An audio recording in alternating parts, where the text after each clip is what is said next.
Hello, you're watching the Great Canadian Bagel, and here we have the final update for the Manitoba 2023 election.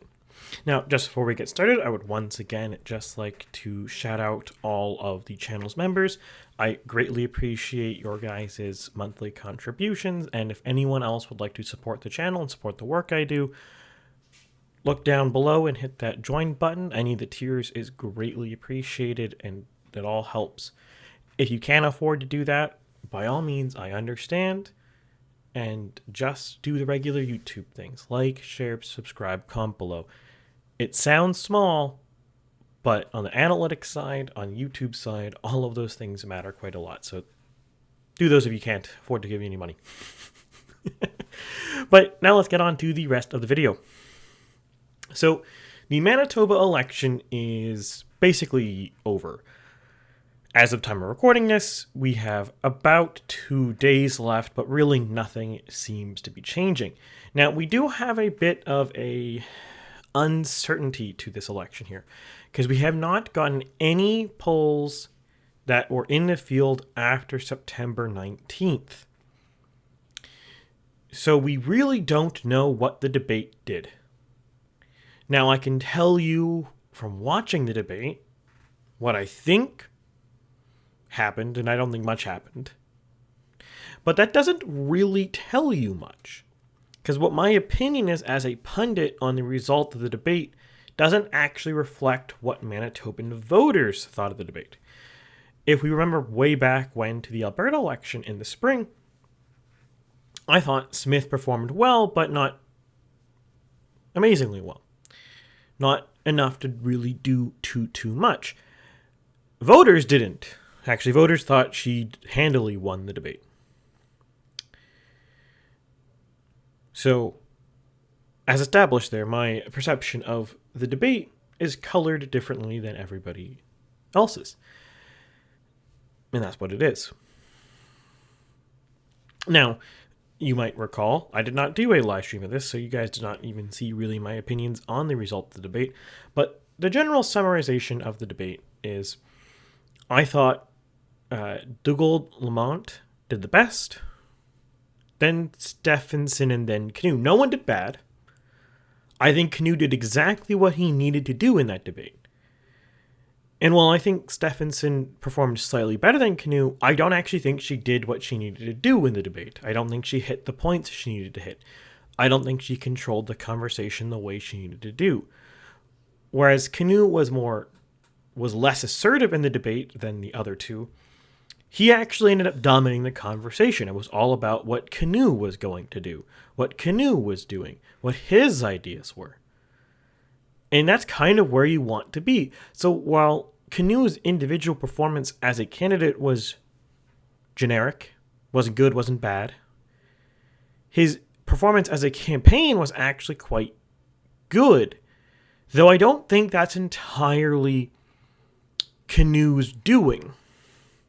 He's really more beneficial of confused strategy from the Liberals and the PCs, who focused more on attacking him than really hitting their own points, which is a strategic mistake. So in the end, I would say the debate probably didn't really change the field much. But again, we have no polls. We don't really have any data talking about this. And when that becomes a big issue is we are now, at this point, as of for October 3rd, we will be, I'm trying to do math here, 15 days between when the last day of polling was conducted. And the very last poll we have, Sovereign North Strategies, is not a great firm. They're very new, and they didn't have a great track record in Alberta. So that is already kind of dubious. The most recent poll we have is a questionable poll. But just because Sovereign North Strategies did questionable in Alberta doesn't mean they're wrong here. It also doesn't mean that they're wrong in the wrong direction. To clarify, the Sovereign North poll had a 3-point PC lead. Okay, we go back to the 2023 Alberta election. I'll just bring this up over here. Am I always prepared for these? No, I'm not.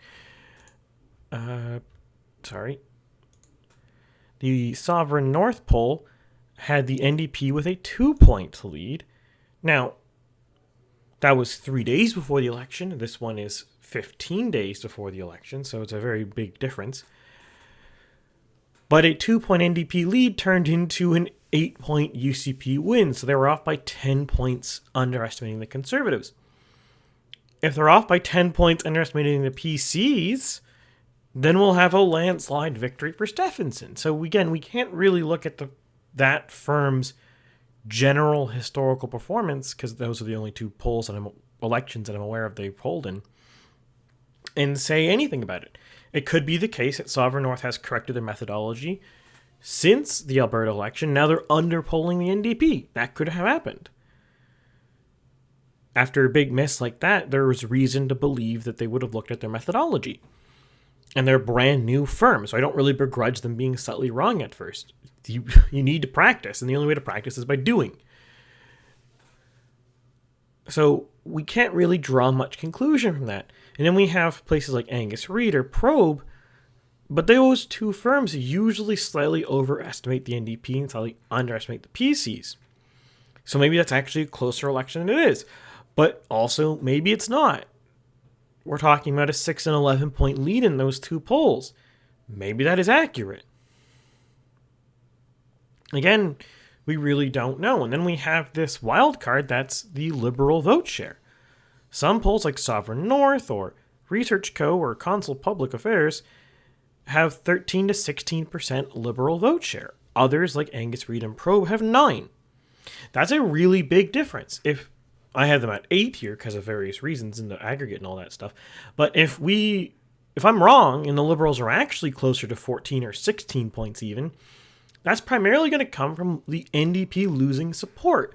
And then you could see the PCs win a very narrow majority because of vote splitting. Or, conversely, the polls could be, again, Angus Reid and Probe could be correct, and then we're going to be seeing something probably like this once you account for polling error. Now, I'm using all the polls and all the stuff, but this is what my model is spitting out. And then we have another thing to consider with these results here, which we saw in Alberta, and I can't really correct for this because it's new enough that I don't really have a good idea yet on what to do, or if it's strictly necessary. But the rural regions in Alberta were extremely mispolled. They were off by nearly 20 points. That's a really big deal. And that opens the question here. One second, I'm just going to actually bring it up for you. Where is the result? Here we go. No, that's not what I wanted. That is... Bear with me here. Okay, I had the wrong spreadsheet open. So we look here and we look at my raw numbers, which are the closest I would have here to the general polling average. I'm not doing any fancy math or anything to them. And we can see here the NDP were overestimated by 10 and the ECP was underestimated by 10. So about a 20-point miss. Well, we go here and we look at rural Manitoba, and we could easily see a 20-point miss. We could see it's realistically possible the PCs could be actually underperforming or overperform this by 8, and the NDP could underperform by even 15 points. That would put them in range of their 2019 numbers, and it would change the results a little bit. Now, it would probably still see an NDP minority government if that happens, because the Dauphin and Selkirk here would go PC, and be 28 PC, 27 NDP, 2 Liberal, and I think a Liberal NDP coalition is more likely than PC Liberal, or even PC NDP. So I don't think that would necessarily affect the election too much, but it is reasonably foreseeable that we could have misses like this. And maybe these misses affect Winnipeg. Because again, right now, as my model's projecting, it's a narrow. There's 4 seats in Winnipeg, 2 in rural, that the NDP are barely winning. There's one seat in rural, the PCs are barely winning, and two that are fairly close. Now, this orange, or these three orange ones and these two light blue ones, they might be in the same bracket margin, but the orange ones are closer to the top of the 5% bracket, and these medium blues here and here are closer to the bottom end of that bracket. But anyways, so we can kind of see here, there's enough individual seats in question that we could reasonably and easily see very different things happen. It's not unreasonable, and if you might get 32 seats, maybe 33 seats. It's also not that unreasonable that we could see the PCs walk away with 31. That could happen. The Liberals could still get 3 again. That's also possible. So all of this to say is because we don't have any polls since the debates, we have a 15-day period here with no new data, where I'm running off of old numbers, old information. There's a lot of uncertainty. I have this as a fairly narrow NDP win here, literally a majority of 1 seat, but that doesn't say much. It doesn't mean much because of this uncertainty. I don't have great confidence going into this election about the really reasonableness of my results. So what does that mean here? Well, it means that, I think it is most likely that Canoe is going to win. And personally, we're not talking about models. We're talking about my gut feeling, my instinct as someone who has forecast many an election now. I think the NDP should win.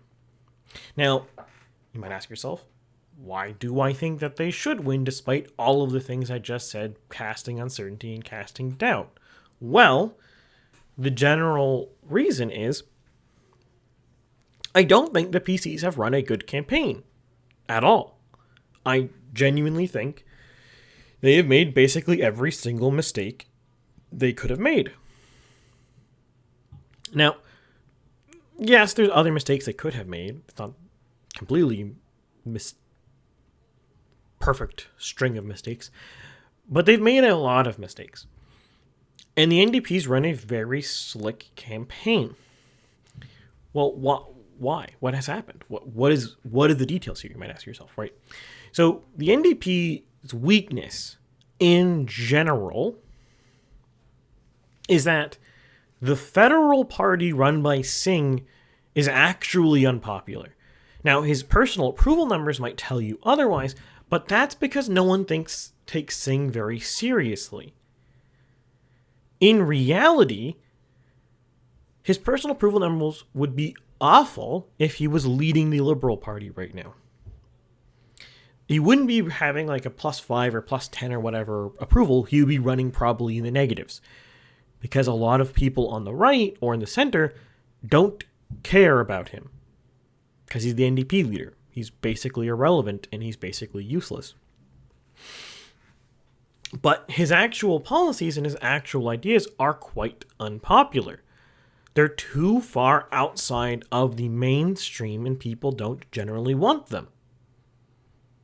And this drags down the parties, particularly on social issues, because Singh focuses too much on social issues, and left-wing social issues are, generally speaking, not particularly popular.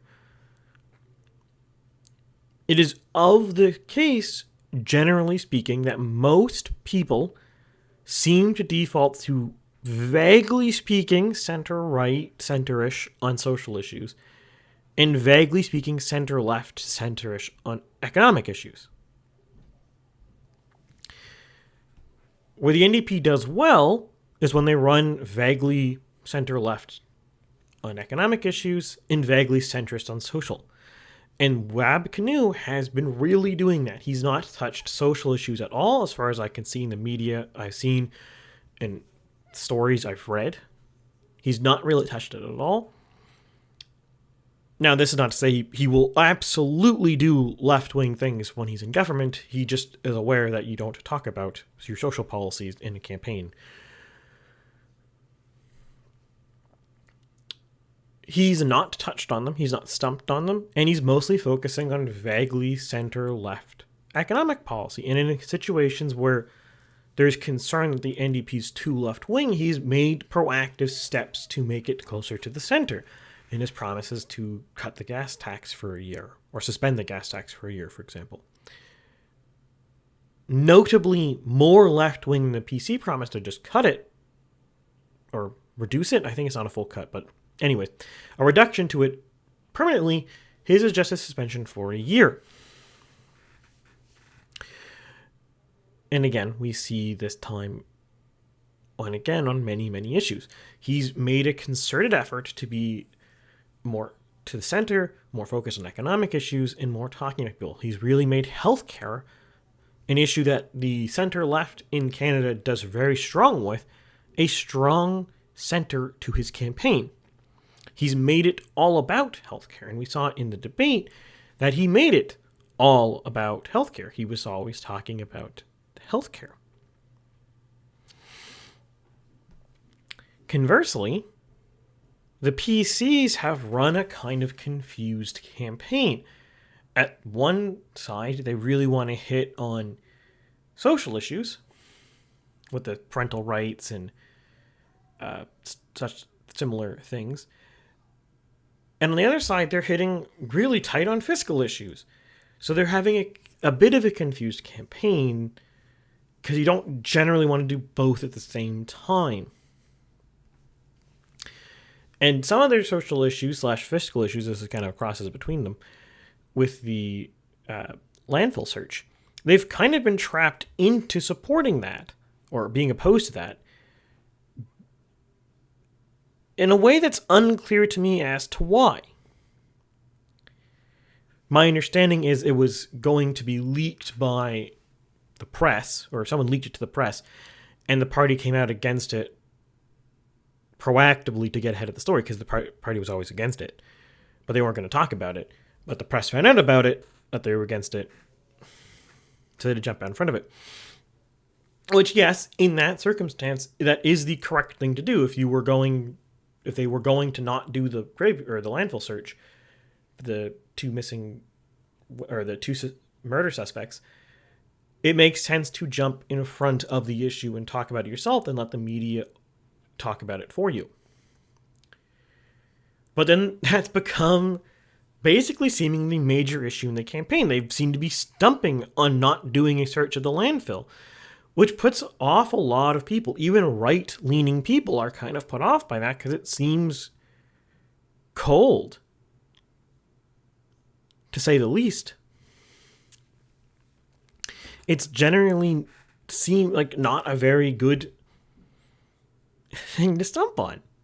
And they seem to now be stumping on it, which is a very big tactical mistake because it crosses into that uncomfortable social position territory where, sure, maybe you don't do it when you're in government, but you don't campaign on it. A lot of these social issues are things that's like, sure, you don't want to do it, fine, whatever. Or you want to do it, whatever. But don't campaign on it. Doesn't make any sense. And at the same time, though, while they campaign and stumped a bit on parental rights issues, they made tactical mistakes with that. Stephenson didn't come out on the Million Parent March or whatever and protest with the protesters. She should have been there at the Manitoba legislature site where there was a protest. She should have been there. She should have been talking to the protesters. She should have had pictures taken, etc. Blaine Higgs did it. If you want that to be your defining issue, she needed to push it more. The conversation of this campaign was about healthcare and was about the missing and murdered Indigenous women and this landfill search. That's what the campaign was about. And she took because she's the incumbent premier on a failing healthcare system, and she wasn't proposing radical change, which, to be honest, it's kind of hard to propose radical change as the incumbent anyways, but the point stands. she wasn't proposing radical change, and she's the incumbent government of a healthcare system that's under stress, again, regardless of whether it's her fault or not, she's always going to be underwater on healthcare. It's always going to be super hard to run on that, and there's really nothing she could do about that other than not have that be an issue, or the dominant issue. Be more controversial, be more bold, so that's not the main issue of the campaign. Take heat off that issue. In the missing and murdered Indigenous women / the graveyard search, or landfill search, yes, by polling, that's about a 45-45 issue. It's an even split. But the problem is, and people get this mistake all the time with polling, is something might be on paper an even issue, 50-50. That doesn't make it an actually good issue for you to run on. Because it depends on what the motivations of the people involved are. What I mean by that is, it's very likely that, sure, I completely believe 45% of Manitoba doesn't want to spend $184 million looking through a landfill. Completely believe that. That seems perfectly plausible to me. But is that 45% of the population actually going to vote because of that? Is that an issue that they care about to vote for? Probably not. That's probably not a motivating issue for them. Very few people are motivated to vote because they don't want to spend some money. And I say some money, I mean some money. $184 million is a lot of money, but also not a lot of money. When your provincial budget is billions of dollars, tens of billions of dollars, $184 million isn't that much. Now, if you don't think it's worth searching the landfill anyways, that's a huge waste of money. Perfectly understandable. But I don't think anyone actually cares enough that that is their deciding issue in their vote. However, people who are upset about the missing and murdered Indigenous women, which is kind of a mouthful to say, but you can't shorten that, are motivated by this. They see this as a heartless thing to do. You don't want to look for a murder suspect? Shouldn't that be what the police are doing anyways? If we think they're there, shouldn't you look? That motivates people. People are going to proactively go out and vote for a party that wants to do that. That is a motivating issue for people. Because people care about stories of people. People don't really care about esoteric amounts of money spent on particular issues. Some do, sure, but not many. Not many. Now, conversely, people might actually care about spending money on something like healthcare, because that's very, if you want better healthcare, you either need to spend more money or you need to innovate. That's really the only two ways to get healthcare better. That's kind of obvious. You can't not spend more money and not innovate and hope healthcare gets better. So on this front, the PCs have kind of been outflanked from two directions by sort of an unforced error that they turned into a forced error, which is hilarious. And also just the NDP doing the obvious smart thing in campaigning on healthcare. Because again, when you're not the incumbent and the healthcare system sucks, and you are the center-left party whose voters are willing to spend money, it's really easy to say we're going to spend more money on healthcare. Your voters are perfectly fine with it because center-left people are more open to spending money, and you're not the government, so you have more credibility on saying, yeah, we're going to fix it, because if the PCs were going to fix it, then why didn't they fix it in the last decade or whatever? It's a much more natural and easy thing to do.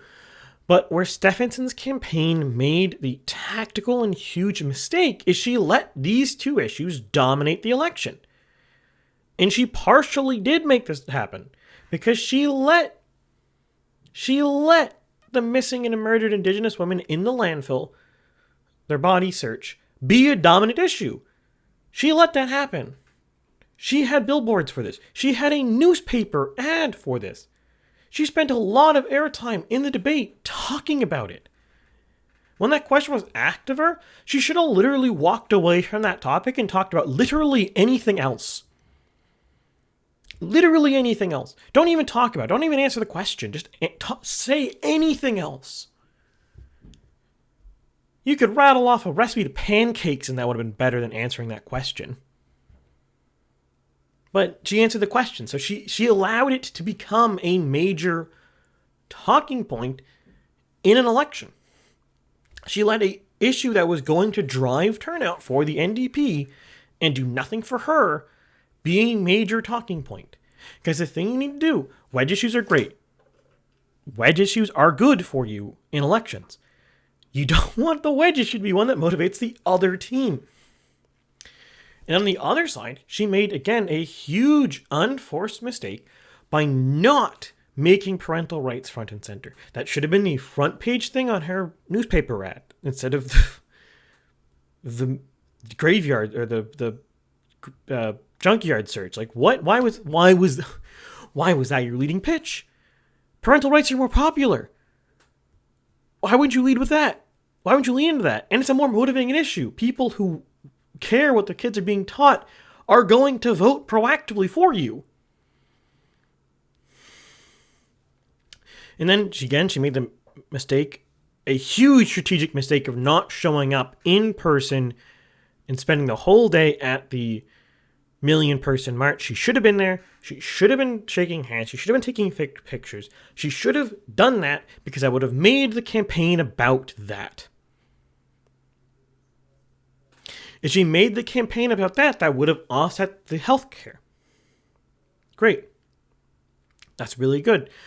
And you could combine this parental rights thing with another issue that goes really well with parental rights. And you could go really hard on like something like law and order, something that's naturally in conservative sphere. In Manitoba, like the rest of Canada, crime is on an uptick. So people are concerned about it. People usually associate law and order policy with the right, so Manitoba could have run on a stronger law and order platform. Make that a bigger campaign issue. Do something bold and something controversial is not quite the right word, but something evocative. So I want to say something evocative that will capture people's attention. That is a potential option. They didn't do that. Or if you want to take a fiscal issue to go with your social issue, which I would generally advise, they could have picked and leaned harder into affordability. They could have talked about the carbon tax. They could have talked about more things like that and made it a bigger issue in the campaign. They really didn't. And especially wasn't emphasized in the debate.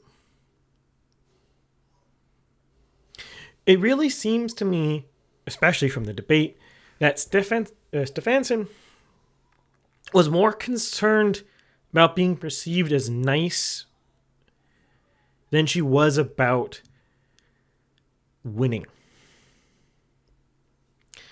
She didn't want to be the controversial figure ex-premier. She'd rather have been a graceful loser than a controversial winner like a Danielle Smith. And that's why Danielle Smith won in the end handily, but Stefansson seems to be losing narrowly. The main difference between these two women is that Danielle Smith leaned into these things.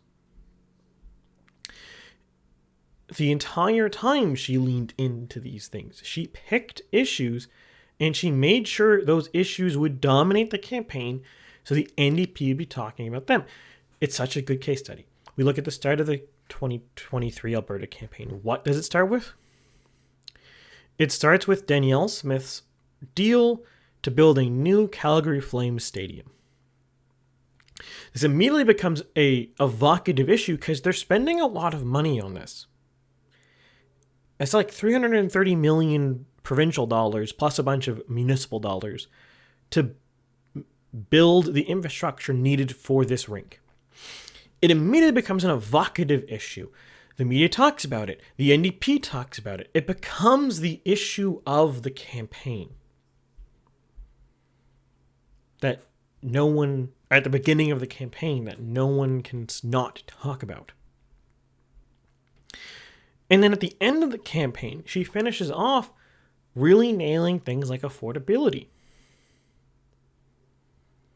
and making that the end of the campaign's thing, talking about the NDP corporate tax hikes and how that might hurt investment in Alberta and wages and all that stuff that goes along with that. She made the campaign about things she would do or the bad things the NDP would do, whereas this, and mostly about what she would do. Keep in mind, that's more important. It's better to talk about what you're going to do than say what the other guy's going to do that's bad. But you do want to point out what the other guy's doing is bad. That is worth pointing out. But in Manitoba, we didn't see that. We never really saw what the PCs wanted to do. There was knick-knack policies here, some fun little tax cuts, whatever. They're going to save some money here by doing this. Oh yeah, we're going to do some parental rights stuff, but we didn't commit 100% to that. We held back a little bit. We didn't want to get like fully tied to this in case it went south, but like we're going to do it, but we're not all in. That's kind of what the campaign was. Now, again, maybe the PCs could win this. Maybe I'm wrong. Maybe it turns out that the landfill search, I guess it is kind of a graveyard. There's 2 people buried in it. Anyways, maybe that turns out to be a more useful wedge issue than I thought. Maybe it is motivating people and maybe they do get a narrow win. Maybe people really thought the debate and Canoe's performance in it was bad and they're turned off by him. Maybe there's some small or some specific policy things that I might have missed that turned out to be really successful in the last 15 days. Maybe. Without polls showing any trends, I could have missed something. There could have been something that happened that I didn't see. And since I don't have any polls to make me look, I didn't notice. Could have happened. Wouldn't be the first time. But barring me missing something, or barring me making a mistake, or underestimating an issue, this really just seems to be in the bag. It might be a very narrow win, but in the grand scheme of things, as Trudeau has shown federally, a narrow win doesn't really matter. If you have the leverage of power and you can do the things you want to do, does it really matter if you only have minority government? Does it matter in the case of this one that, well, we have an NDP majority, but actually we need a Liberal speaker or a PC speaker or whatever? Does it matter? No. It's kind of funny. We'll turn into a nice little trivia fact in the future for Manitoban politic nerds. Did you know that in the who was the speaker after the 2023 Manitoba election? Because I'm sure it's happened before, but there's not been many times when the speaker hasn't been of the largest party. So again, all these things could happen, but it seems set. Maybe I'm wrong. I don't know. The only thing I can tell you going into the election next couple days is that some of these margins are probably wrong. Anything that's less than a 10-point lead is really in play here because we don't have polls for the last 19 or 15 days. Since September 19th, no new polls. So I could be wrong. We could be seeing something could happen. It could be an NDP landslide. It could be a PC narrow win. But I'm betting on an NDP narrow win. But with that, I will just let you guys know that I'm tentatively planning on doing a live stream for the election on Tuesday. But, I say but here, I'm not 100% sure yet. I will post on YouTube and on Twitter if I am doing the live stream, so keep tuned on that. Make sure you're subscribed if you want to find out. I'm sure you'll see the video pop up if it pops up anyways. If I do it anyways. But with that, I bid you adieu, and I will see you next week with something different, hopefully. Eventually I'll do a Manitoba postmortem, but not next week.